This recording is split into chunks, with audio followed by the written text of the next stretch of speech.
It's familiar territory. Western politicians, celebrities and animal rights groups are jumping on the ban bandwagon to stop something most of them don't understand. This time it's a bill which the Westminster government plans to introduce. Despite cross-party enthusiasm, former Conservative MP Neil Parish doesn't think that introducing a ban on hunting trophy imports will be easy. He says it will take away freedoms for people to hunt overseas and affect essential wildlife management at those destinations. I've seen on the Quantocks where the League Against Cruel Sports have had far too many deer there, and those deer have gone hungry and starved.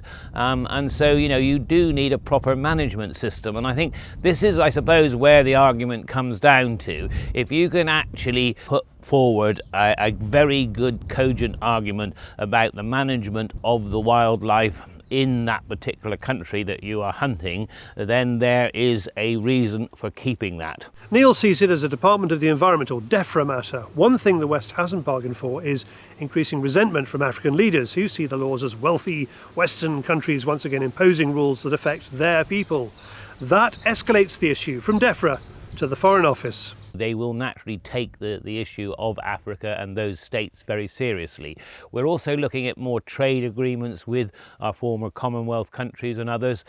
So don't forget, all of this could be linked in. So if you could link it into trade as well as diplomacy, then I think it would become a much wider issue. And then I think with a Labour government, that is going to get this country growing like mad, they're going to create a growth economy. Well, they're going to need to grow everywhere, aren't they? For a long time, you didn't have the pushback from the African countries as such.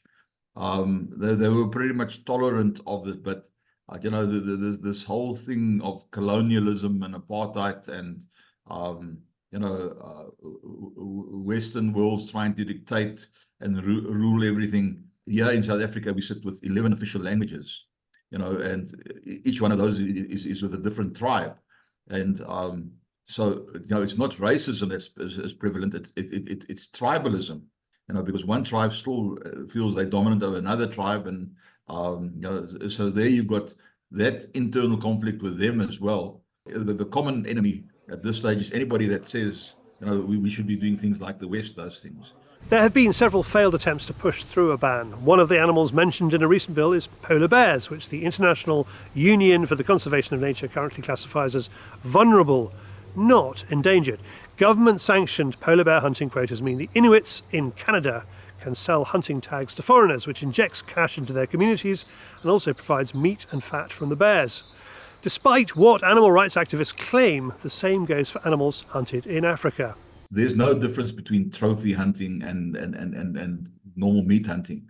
The objective is there. An animal is being harvested.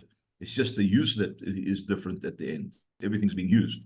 But that's not the perception, with a lot of people. They literally think trophy hunters go out, shoot an animal, just take its skin and horns and leave everything there. Where the meat hunter goes out and he utilizes everything. With that in mind, Parish believes battles over ballot boxes are little different from wildlife conflicts on the Arctic tundra and the plains of Africa, with MPs motivated by their basic instincts. If you're in a seat where you're under pressure, you will always take what you believe to be the popular or the populist approach, especially if you can find arguments for banning trophy hunting, albeit there's some good arguments for maintaining it.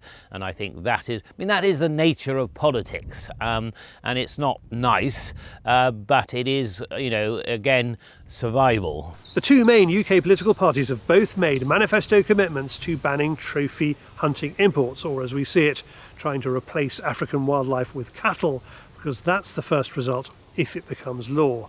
For more on this subject, have a look at the Safari Club International website, safariclub.org.